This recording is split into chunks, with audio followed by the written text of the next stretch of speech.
Bonjour, c'est Lucas et aujourd'hui on va vous présenter une recette de soufflé au chocolat et de granité mandarine pour les fêtes de fin d'année.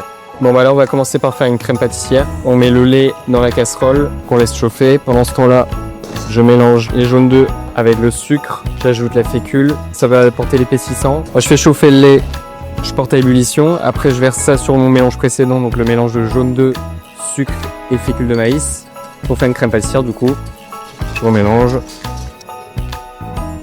Je fais épaissir à feu moyen, ça prend environ 1 minute. En parallèle, je fais fondre le chocolat noir au bain-marie. Donc là, ça va être bon. Là, on est sur un chocolat 55 en teneur de chocolat, relativement léger, il n'est pas puissant. Il faut prendre un chocolat trop fort parce que sinon, ça va devenir trop amer, ça va pas être bon. Donc là, j'attends que ça épaississe. Du coup, on part sur environ 30 secondes d'ébullition comme ça pour cuire la crème pâtissière. Donc à côté, j'ai mon chocolat fondu que j'ajoute dans la crème pâtissière. Je mélange les deux ensemble. C'est la base du soufflé. On y incorporera après une meringue, des blancs montés avec du sucre. Donc là, je le débarrasse dans une plaque assez large pour que ça refroidisse un peu plus vite. On laisse refroidir environ 10 minutes, suffisant. Je fais la meringue pendant ce temps-là. Alors, je fais mon contact pour éviter qu'il y ait une croûte qui se forme sur le dessus de la crème. Sinon, on va avoir un dépôt pas très agréable dessus. Hop, et là, ça part 10 minutes au frais. On peut lancer le granité mandarine. C'est juste tout simplement l'eau et le sucre à verser dans une casserole. C'est assez simple à réaliser.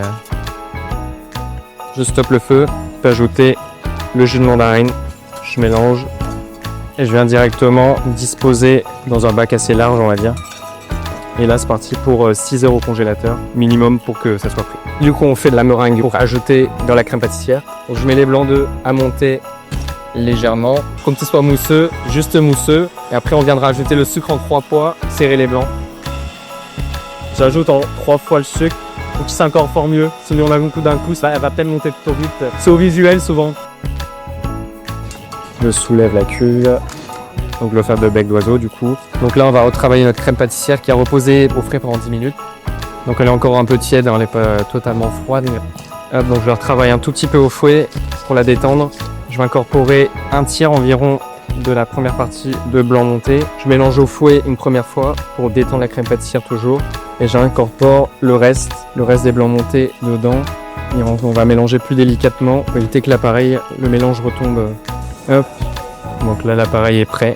On va pouvoir le pocher dans les ramequins. Je mets mon appareil à souffler en poche à douille. Donc des poches à douille qu'on peut retrouver assez facilement dans le commerce.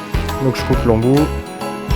Donc là, je garnis dans mes ramequins. Ils sont préalablement dorés et sucrés. Donc ça va permettre qu'ils se développent facilement à la cuisson.